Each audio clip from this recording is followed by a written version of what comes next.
James, thanks for having us back to Barkerville. I'm very happy to have you back. It's always fun when you come along.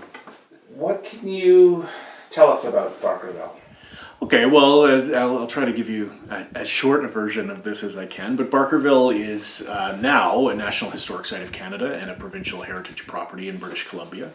It's the largest living history museum in Western North America. There's about 140 restored wooden buildings, 107 of which are the original buildings, including this one, that were built anywhere between 1869 and about 1945.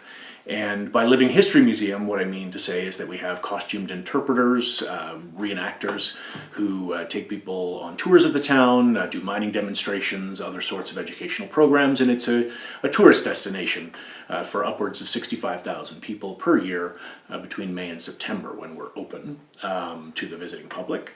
And it's the gold rush history and indigenous history and Chinese history of British Columbia, and sort of really the multicultural history of British Columbia, the melting pot that became the province that we know today, which was totally built on a mountain of gold. The gold rush that originally started on the Fraser River down in around Hope and Yale in 1858, eventually found its way up here in the early 1860s, and in 1862 an English prospector and miner named William Billy Barker discovered the largest placer gold deposit in the history of the world to that point.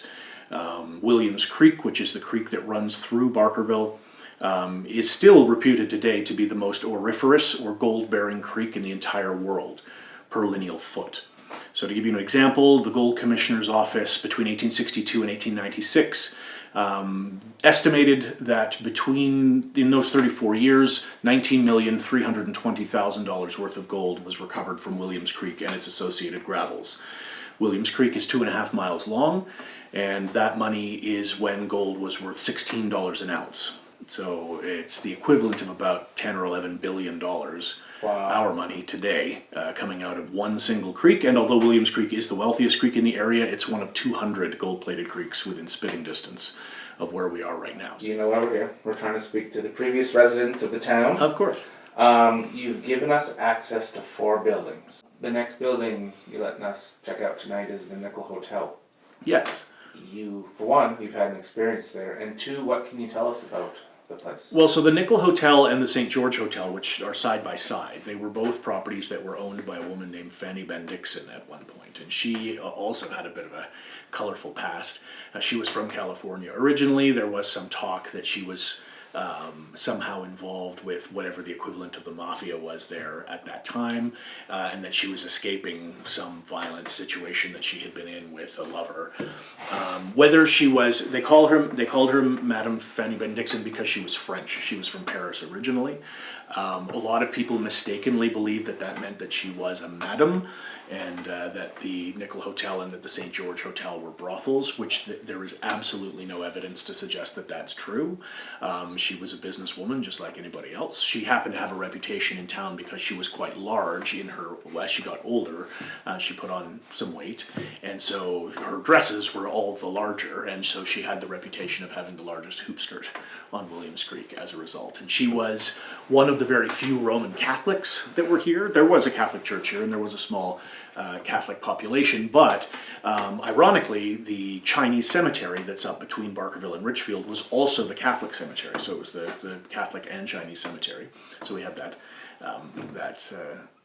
you're going to both of those places, and that happens to also be the representation in that cemetery. But as far as we know, through records and through sort of our own investigations, Fanny Bendixson's the only Catholic that was actually buried in that cemetery. So all of the rest of the graves are now empty because they were the Chinese graves, and they would eventually raise funds to disinter the bones of the Chinese people who died and send them back to China, because they felt that was the only way that the spirits could rest.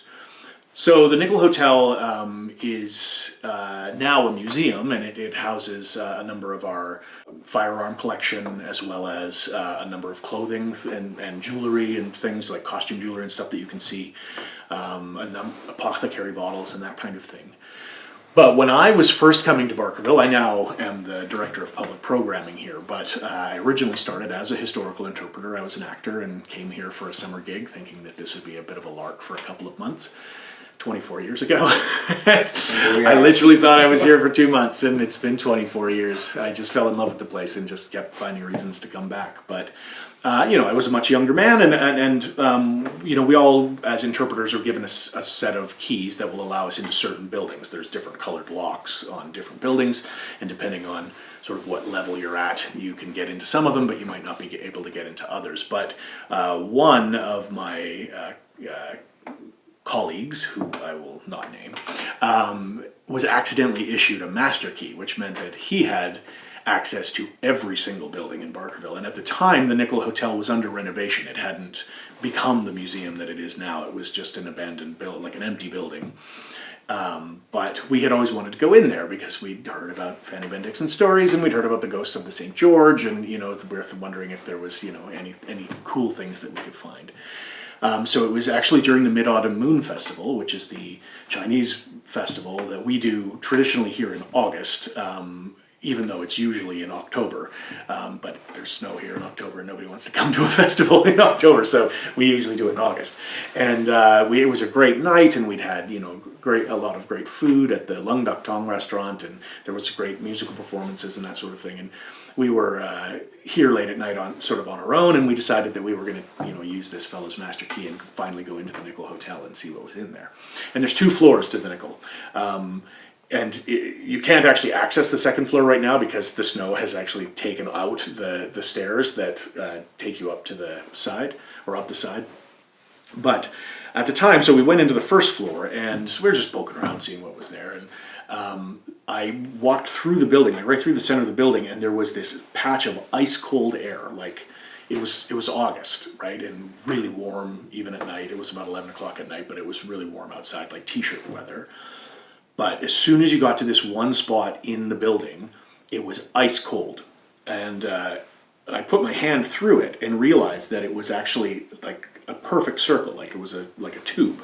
And we sort of figured it out, reached from the floor to what we suspect was the ceiling. We couldn't reach the ceiling, but it just kept like a column of freezing cold air that was a perfect circle.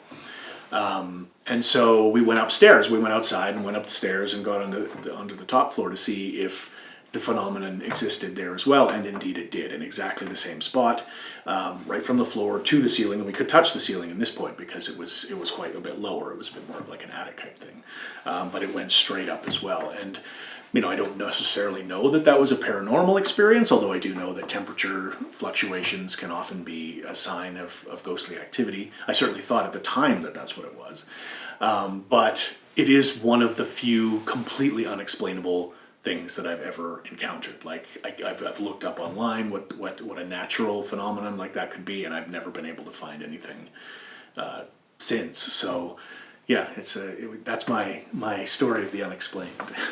Awesome. And we did the Theatre Royal last night. We got a lot of neat things happen to us with our gear. What sort of stories do you know coming out of the Theatre Royal?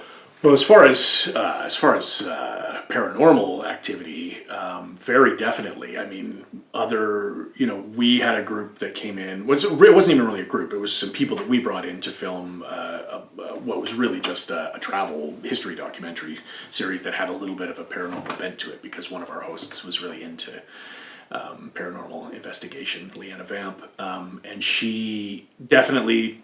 There were some very low-level readings. We didn't really get any big splashes that we were kind of hoping to, but there was enough just little things that made me think, well, okay. And that's based on, like, now 60 years worth of stories of people who have, in the sort of the modern iteration of the Theatre Royal, who have worked that stage, talking about being on stage during performances and seeing a ghostly figure up in the balcony. And there was nobody in the balcony. Everyone was on the main floor. But they would see a figure up in the to the stage left upper part of the balcony, or hearing noises in the hallway in behind. There has been talk of both men and women spectral figures. Definitely people have heard things like singing, talking. Anytime anybody's been underneath the stage, and even today, like, it hasn't happened to me, but my friend Stu, who's my colleague here, he has definitely heard it. He's been down in the basement and heard people walking around up on the stage knowing full well that he was the only person in the building, and of course going up to investigate and finding out the exact same thing. Security guards here have been terrified to go into that building at night by themselves because of either stories that they've heard about it or experiences that they've had themselves. There have been a number of people associated with the theater in modern times who have died, some under tragic circumstances, some, well, I mean, all of them being tragic because it's death, but, you know, some of them violent circumstances, some of them just through sickness or whatnot. But the idea that because those people, as we knew them, were so in love with their work in the theater, the idea that maybe some of them might come visit from time to time or be stuck in there for some reason because they can't move on, makes a lot of sense to me from a theoretical standpoint at the very least. But yeah, there's just been so many different people that have come through there, and it's such a focal point of the community aspect of this town, that yeah, it doesn't surprise me at all that people would feel or sense things when they're in there. Okay, thank you. We're gonna start our investigation now. Excellent. Have fun.